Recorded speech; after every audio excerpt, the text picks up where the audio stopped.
Module 11 is on chapters 15 and 16, managing global advertising and planning, organizing, and controlling global marketing.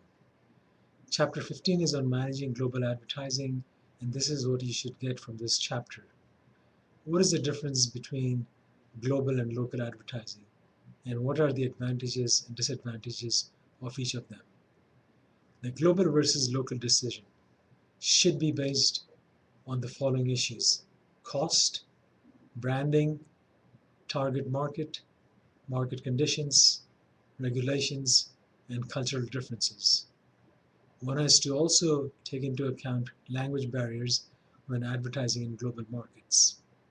The global media strategy should take into account the availability of the media in different markets and their technical capability of delivering a firm's message to the target audience. A lot of countries differ on the technical capabilities, especially in advertising. The media strategy should also consider the media habits of the customers in the host country, and the schedule the advertising should take place accordingly.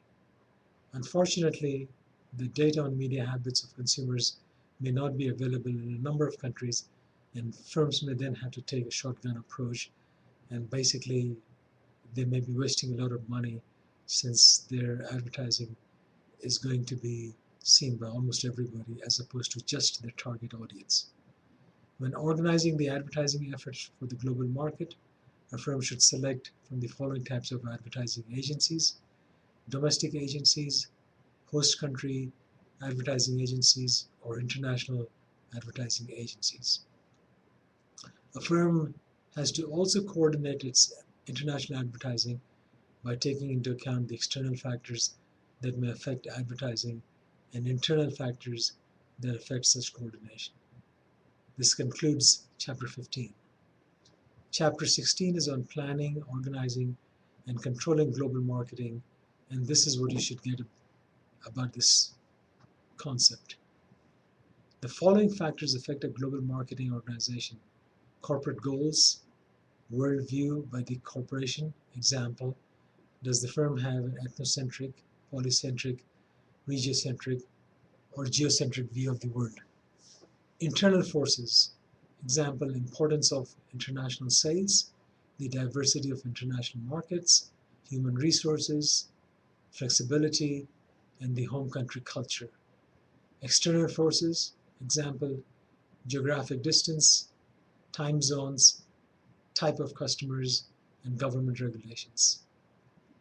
Firms have used the following types of organizational cultures: companies who have no international specialists, companies with international specialists and export departments, companies with international divisions, companies that have a worldwide or global structure.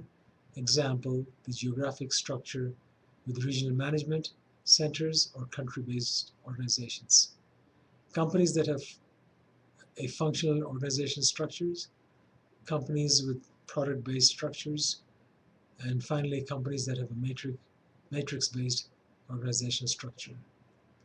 Firms also need to structure themselves so that there is someone who carries out global mandates of the firm.